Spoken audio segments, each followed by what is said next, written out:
Hey everybody, how's it going? I'm starting out this video in my pantry because I have a lot going on in the house today and it's a little bit loud. So I thought I would go to one of the quietest places in the house, my pantry. Anyways, we are making a Zuppa Toscana.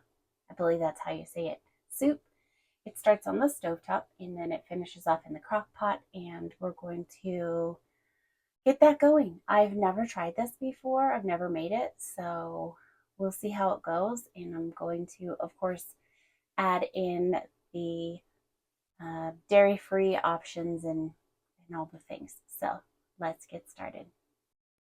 Okay, here's a sneak peek of some of the ingredients that we've got going into this really yummy soup.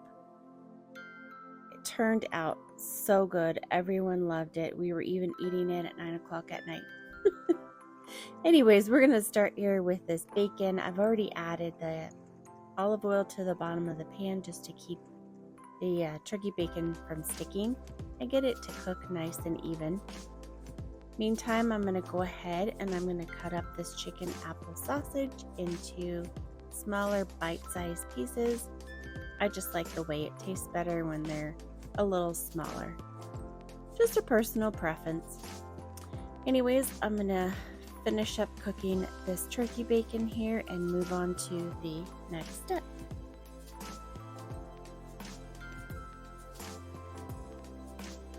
Make sure to stick around to the end so that you can see the recipe cards to make this delicious soup for yourself and your family.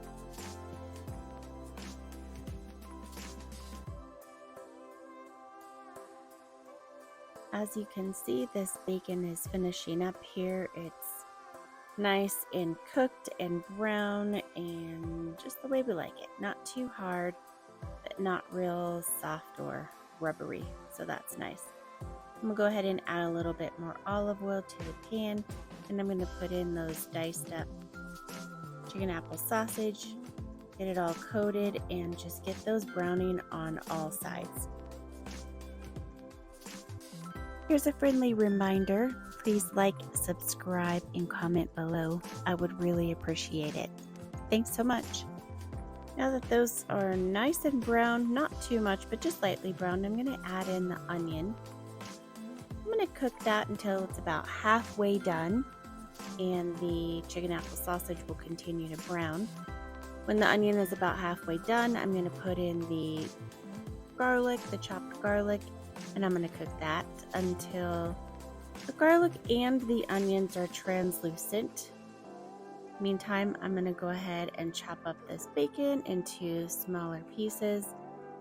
Alternatively, you could cut the bacon before you cook it so that it's smaller to begin. This is just the way I opted to do it. I like to cook bacon in whole pieces. It seems to work out better for me in the long run. And I'm just taking my potatoes here and I'm cutting them into bite-sized pieces just so that they will cook nice and even. I'm trying to get them similarly sized.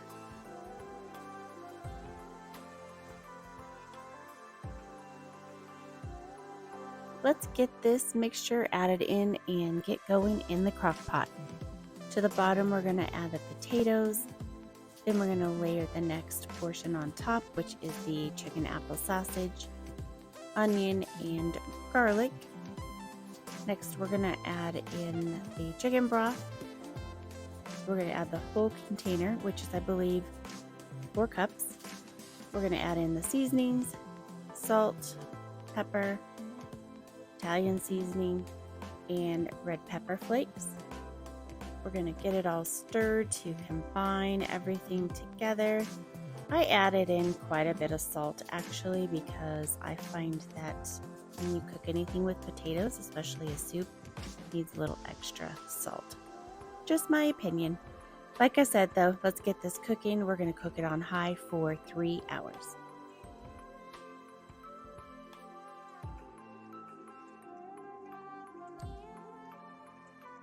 Okay, let's check this soup and see if it's done. I'm going to go ahead and stir it around and I'm going to check the potatoes. And as you can see here, it is done. I poked it with a fork and it was soft enough for me to my liking. I don't like it to be too mushy, so I'm going to go ahead and add in this coconut cream. And I'm also going to add in the oat milk. And just so you know, stay tuned to the end and you can screenshot the recipe cards. Also, I will have a link to the blog post if you'd rather see it there. Either way, you can get the recipe. I think you and your family will love this. It's delicious. I really like the combination of the two milks. It gives such a great flavor. I don't know what it is. I was afraid that coconut wasn't going to be good, but let me tell you, it really adds some really good flavor. I'm going to stir that in and get that sort of mixed in and combined. I'm going to add in the kale.